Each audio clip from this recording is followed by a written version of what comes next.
Welcome, everyone, to the Book Triangle podcast. We're continuing our series Navigating Modern India today. Great to be back. We're going to be focusing on Unit 5, Chapter 10, looking at the beginning of modern nationalism in India. And for this discussion, we've leaned heavily on Modern India by Spectrum. It's a really comprehensive account, incredibly helpful for unpacking these kinds of crucial historical developments. It really is a standard text for a reason. Yeah. Very thorough. Absolutely. So our goal today is to explore how this powerful idea of modern nationalism actually took root and started to grow in India. Whether you're prepping for competitive exams or maybe you're just curious about India's past and how modern India began to take shape, well, we hope this conversation gives you some of those aha moments and a really solid understanding. Yeah, digging into those foundational years. Right. So let's set the stage a bit. This period, roughly from 1858, so post-revolt, up to about 1905. Historians often call this the seed time of Indian nationalism. The seed time, that's a good way to put it. It wasn't like a sudden bang, more like a slow germination, wouldn't you say? During these decades, the early nationalists, they weren't just reacting here and there. They were consciously laying some deep, sometimes subtle groundwork for the huge movements that came later. Absolutely. It was foundational work. Strategic, even if it didn't always look like mass protest yet. And what's really interesting, I find, is the kind of paradoxical nature of it all. Modern nationalism in India, the book points out, was partly an offshoot of modernization initiated by the British. Right. The very system they were opposing inadvertently created some of the tools for opposition. Things like unified administration, railways, even education to some extent. Exactly. But at the very same time, it was undeniably a strong reaction to British imperialist policies that created, well, enormous discontent across the board. That dual origin is key. It's that interplay unintended consequences on one hand and direct, often harsh opposition on the other. That's where understanding this period, 1858 to 1905, is so vital. So that's our mission today, really, to explore all those different contributing factors, the different streams that fed into this growing sense of national consciousness. And it really was a confluence, as you said, not just one single cause. You can't point to one thing and say that's it.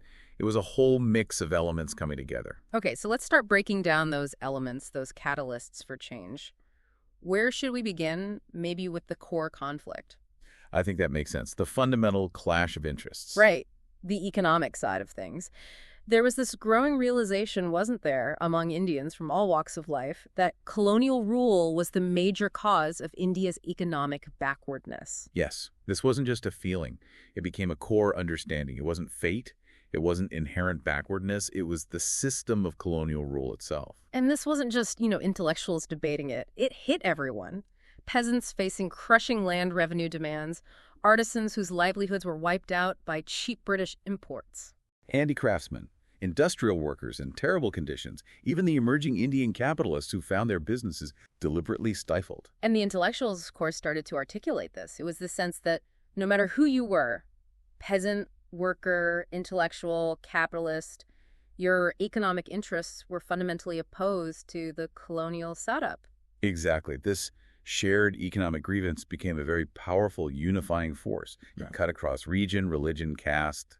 This feeling that we are being exploited for Britain's benefit. And this wasn't just a vague complaint, was it? You mentioned intellectuals articulating it. No, not at all. This became a very sophisticated economic critique of British imperialism, developed by some brilliant early nationalist thinkers.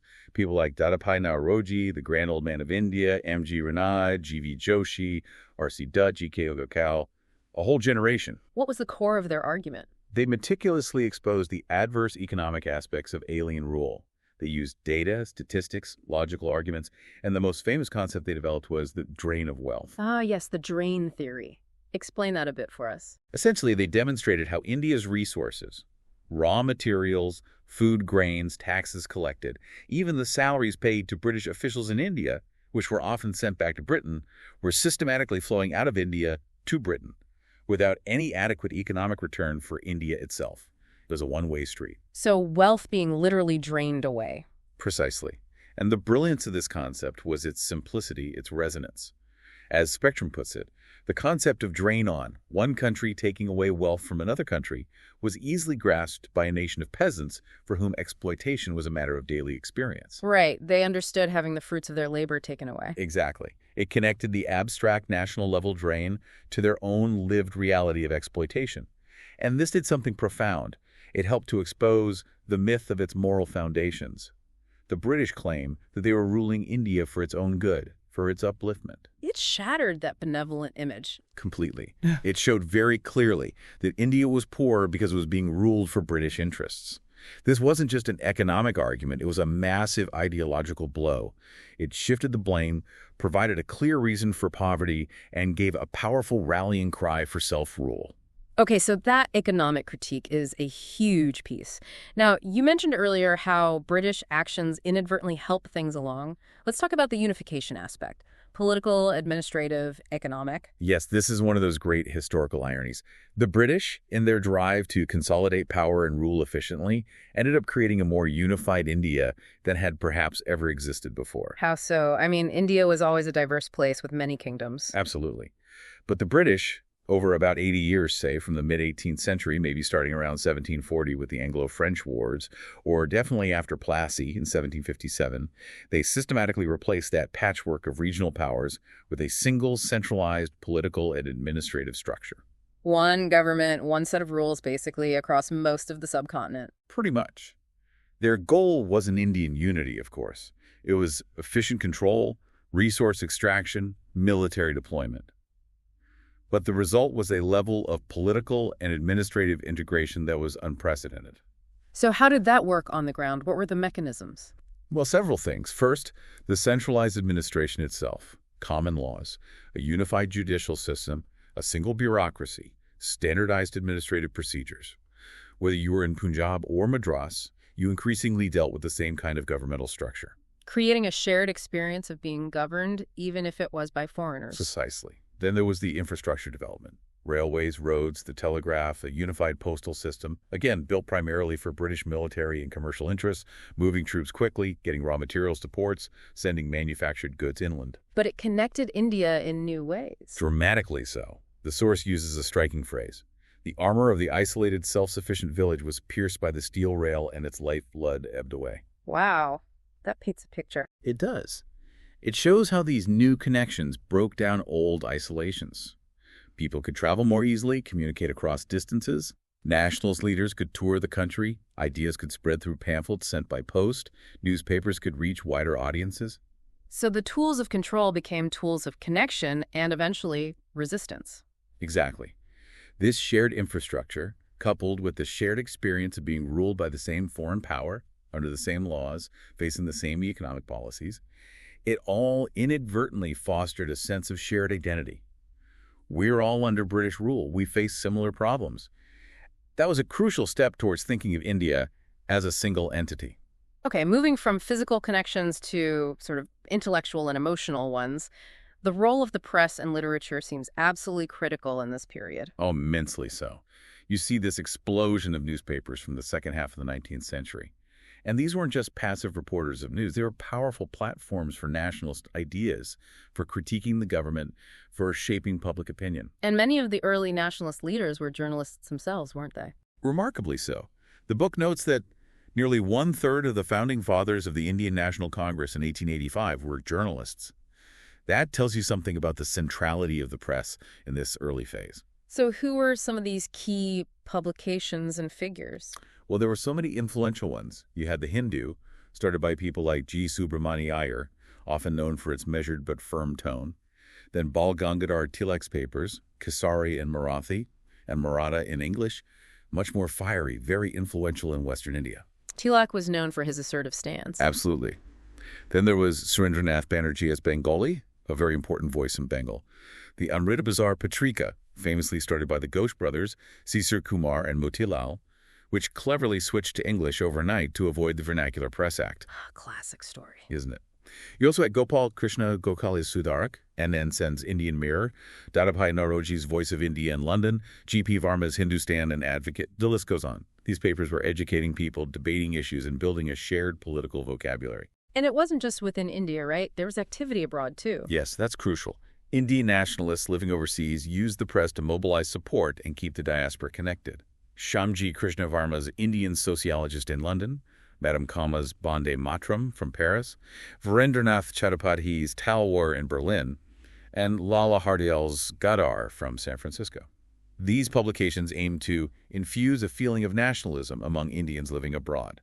They kept the flame alive outside India and tried to influence international opinion. Beyond newspapers, what about creative literature? Did novels and poetry play a role? A significant one. The novel in particular became an effective vehicle of social experience and often had strong political overtones. These weren't just stories, they were building a shared cultural and national consciousness. Any key examples? The most famous is probably Bankim Chandra Chatterjee's Anandamath, published in 1882. It depicted the sannyasi revolt against oppressive rule and, crucially, contained the song Vande Mataram, which became a hugely powerful nationalist anthem. Vande Mataram, of course. A rallying cry. Indeed. Another early example mentioned is Ikaram Suryaram Desai's Hein on Britannia. These works allowed people to connect emotionally with the idea of the nation, to see historical struggles reflected, and to feel inspired by narratives of resistance and patriotism. They helped shape that collective identity.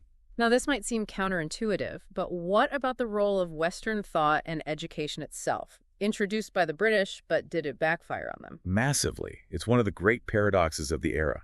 The British introduced modern Western education, primarily to create a class of clerks, administrators, translators basically, intermediaries, to help them run the empire cheaply and efficiently. The infamous Macaulay's Minute, aimed at creating Indians' English and taste, opinions, morals, and intellect. Exactly. But what happened was that this education system exposed Indians to Western political thought ideas about liberty, equality, democracy, nationalism, self-determination. They read Locke, Rousseau, Mill, Voltaire, Mazzini. The very philosophers who inspired revolutions in Europe and America. Precisely. So this education inadvertently gave Indians the intellectual tools and the vocabulary to critique colonial rule using the West's own frameworks. It led to the rise of a newly emerging middle class and the educated intellectuals. Both those educated in Western style and traditionally educated elites. Yes, the source mentions both. This new class, equipped with modern education, came to the forefront and provided much of the leadership to the Indian National Congress and other early associations. So the education gave them the capacity for analysis. Yes, modern education helped this process by making available the basic literature on physical and social sciences to nationalists, thus stimulating their capacity to make social analysis. They could analyze the economic drain, critique administrative policies, and argue for self-rule based on universal principles of rights and justice they learn through Western education. It exposed the hypocrisy of Britain preaching liberty at home while denying it in India. Alongside absorbing Western ideas, there must have been a pushback against the British tendency to denigrate India's own culture and past. How did Indians reclaim their heritage? Oh, absolutely. This was a crucial part of building national self-esteem. The British often pushed this narrative of India being historically stagnant, culturally inferior, needing the civilizing mission of the Raj. Indian intellectuals mounted a powerful counteroffensive. Who are the key figures here? Figures like Swami Vivekananda, whose speeches, especially in the West, powerfully articulated the depth and richness of Indian philosophy and spirituality. Bankim Chandra Chatterjee, through his literature we discussed, glorify aspects of India's past. And Swami Dayananda Saraswati, the founder of the Arya Samaj. What was their approach? They inspired many young nationalists with their forceful and articulate arguments, painting India's past in brighter colors than the British ideologues had. They didn't just accept the colonial narrative, they actively challenged it. They exploded the myth of Western superiority by referring to the richness of Indian civilization in the past. Pointing to achievements in philosophy, science, art. It's exactly. Highlighting India's ancient contributions to global knowledge. They argued that India had a glorious past and was perfectly capable of shaping its own future. Dayananda Saraswati went further, promoting a return to Vedic principles and coining the powerful political slogan, India for the Indians. That's very direct. It was. It linked cultural pride directly to the demand for political self-rule. This rediscovery or reassertion of India's past was vital. It gave people a sense of worth, a shared heritage to be proud of, and the confidence to stand up to the colonial rulers. It showed that nationalism wasn't just about rejecting foreign rule, but also about affirming a positive Indian identity rooted in a rich history. Okay, so we have economic critique, accidental unification, the press, education, rediscovering the past. What about internal reforms within Indian society itself, the socio-religious reform movement? These were incredibly important and deeply intertwined with the rise of nationalism. Movements that focused on rationalism, religious universalism, and humanism weren't just about social change. They had strong nationalist undertones. How so? How did fixing internal social issues connect to fighting external colonial rule? Well, several ways. Firstly, by tackling issues like the caste system, sati, child marriage, female infanticide, lack of women's education, these reformers were trying to strengthen Indian society from within. A stronger, more united, more rational society would be better equipped to challenge foreign rule. It's like cleaning your own house before telling the guests to leave? Kinda, yes. Also, these reforms implicitly challenged the British justification for rule, the idea that Indians were backward and needed British guidance. By showing a capacity for self-correction and progress, reformers undermined that argument, and the very act of reforming society fosters a sense of agency and collective purpose, which feeds into nationalist sentiment. Working for the uplift of the masses through social reform was seen as nation-building. Can you give us some key examples of these movements? Certainly. The Brahmo Samaj, founded by Raja Rammohan Roy, is a prime example. He famously campaigned against sati, using arguments from sacred texts, but also appealing to humanity, reason, and compassion. His efforts were key to the government finally banning it in 1829. A huge victory for reform. A landmark. Later, under Debendranath Tagore, the Samaj continued working for widow remarriage, women's education, abolition of polygamy. Then in Bombay, you had the Prarthana Samaj, founded in 1867, with figures like Mahadeo Govindranath joining later. They focused on similar issues, disapproving of the caste system, women's education, widow remarriage, and raising the age of marriage. People like Dando Keshav Karve and Vishnu Shastri were vital here. Karve's work on women's education was pioneering. Absolutely. And then there's Jyotiba Phule in Maharashtra, given the title Mahatma, a true pioneer in women's education, opening a girls' school with his wife Savitribai way back in 1848. He was also a pioneer of the widow remarriage movement and opened a home for widows. His focus was very much on challenging caste and gender oppression. And the Arya Samaj. We mentioned Dayananda earlier. Right. The Arya Samaj actively crusaded against the rigidities of the caste system, the disintegration of Hindu society into myriad subcastes. It aimed to reconstruct society based on what it saw as the original Vedic principles, importantly, upholding the right of even the lowest castes to study the scriptures. This was a direct challenge to caste hierarchy. So a common thread was fighting caste discrimination. Yes, many organizations, the Brahmo Samaj, Prarthana Samaj, Arya Samaj, the Ramakrishna Mission, the Theosophists, the Social Conference, worked to educate Dalits, then called untouchables, and remove restrictions on things like temple entry or using public walls and roads. And later, Dr. Ambedkar built on this with the Bahishkrit Hitakarini Sabha in 1924, with that powerful motto, educate, agitate, and organize. These internal reforms were vital for creating a sense of common Indian humanity and strengthening the nation from within. We've talked a lot about internal factors and British influence. What about the wider world? Did contemporary global events impact the growth of nationalism in India? Oh, definitely. Indian nationalists were keenly aware of what was happening elsewhere and drew inspiration from it. It showed them that challenging powerful empires was possible. Like what, specifically? Well, the source mentions the rise of a number of nations on the ruins of the Spanish and Portuguese empires in South America. Seeing former colonies in the Americas gain independence was certainly noted. Proof that empires could fall. Exactly. And even closer to home, culturally speaking, were the national liberation movements of Greece and Italy in general, and of Ireland in particular. These deeply influenced the nationalist ranks. Greece breaking from the Ottomans, Italy unifying. Right. The unification of Italy, especially under figures like Mazzini, whose writings were popular among Indian nationalists, provided a model for uniting a diverse people into a nation-state. And Ireland's long struggle against British rule offered obvious parallels and inspiration. They were fighting the same imperial power. So these global movements offered hope, models, maybe even strategies. All of the above. They provided psychological reinforcement. We are not alone. Others have succeeded. They offered examples of nationalist organization and struggle.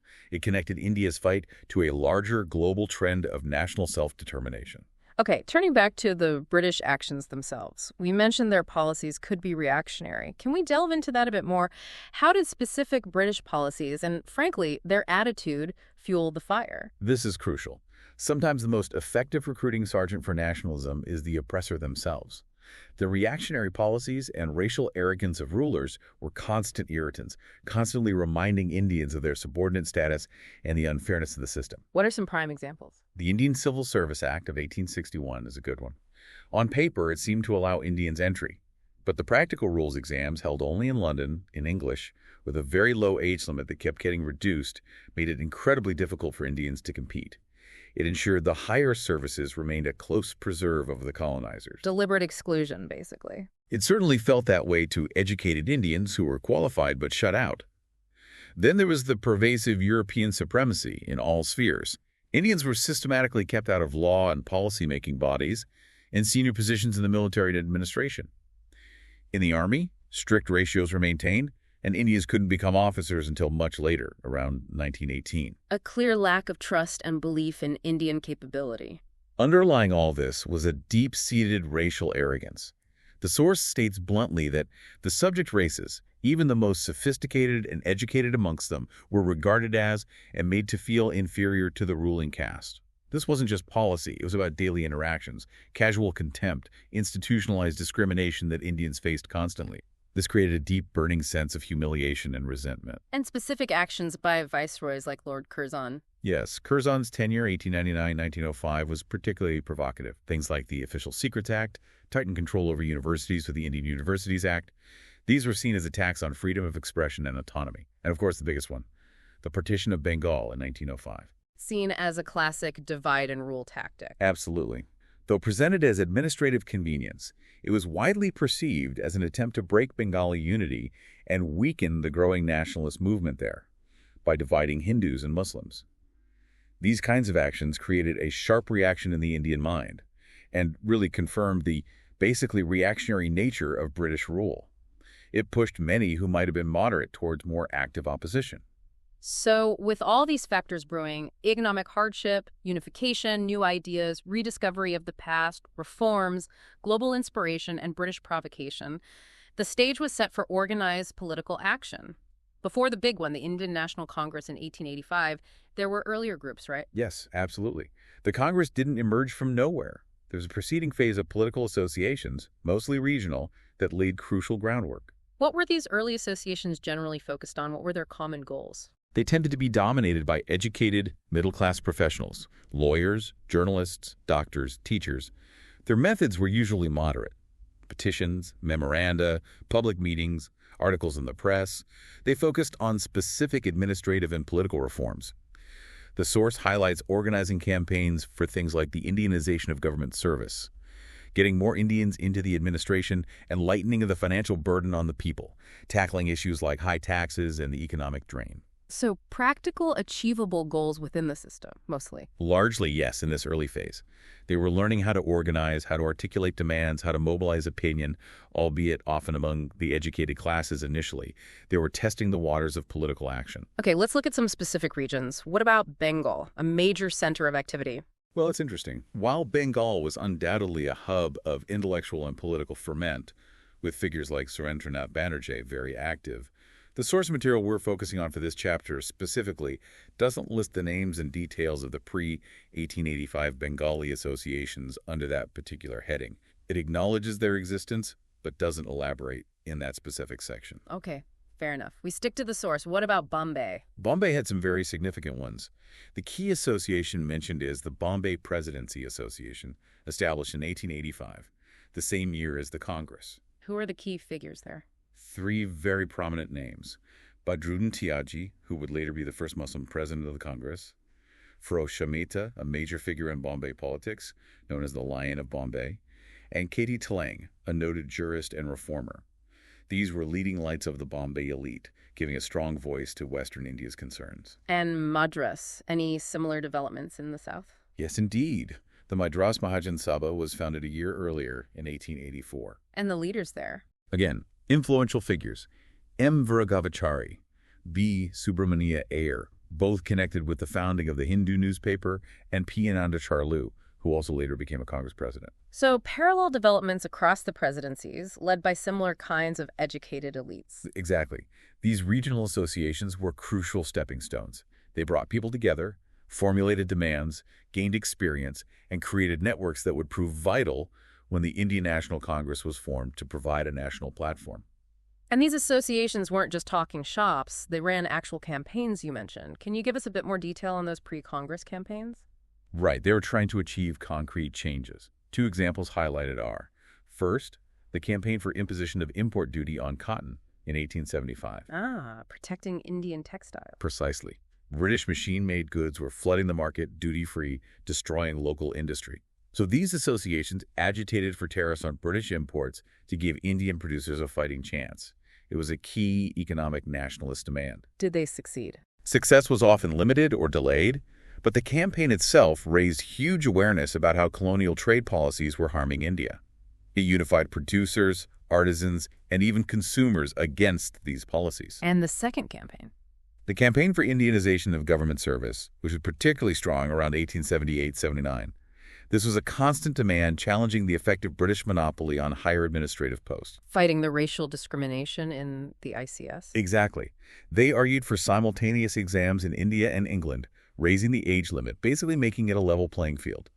Again, immediate results were meager, but it constantly highlighted the injustice and the demand for Indians to have a role in governing their own country.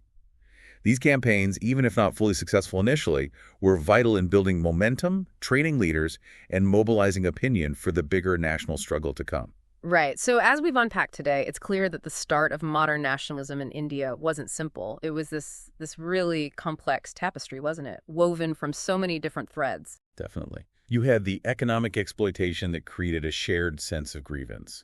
You had the unintended consequences of British unification, administrative, infrastructural. Then the power of the press, literature, spreading ideas, the double-edged sword of Western education providing tools for critique. And the crucial rediscovery of India's own past, building pride. Plus, the internal strengthening through socio-religious reforms. Can't forget the inspiration from global liberation movements showing it could be done. And all of this intensified by the British themselves. Their reactionary policies, their racial arrogance just kept fueling the fire. It's quite a mix. This whole exploration, looking at Unit 5, Chapter 10 of Spectrum's Modern India, is just one part of our larger Navigating Modern India series. That's a really crucial part. Understanding these roots is key to understanding everything that follows. Absolutely. It really shows how, even under immense pressure, the seeds of self-determination find ways to grow, nurtured by all these diverse, sometimes contradictory forces. It makes you think, doesn't it? About how these early nationalists, facing such huge odds, managed to start defining a shared identity and laying the groundwork for freedom. What can we learn today about building that kind of collective will? A question worth pondering. The power of ideas, organization, and persistence, even against seemingly insurmountable power. Indeed. Well, we will continue this journey. We'll be covering all the chapters of Modern India by Spectrum, moving forward chronologically through the events and figures that shaped the nation. Lots more fascinating history to cover. Definitely. So make sure you stay tuned for more insightful discussions as we continue our journey through modern Indian history. You won't want to miss what comes next.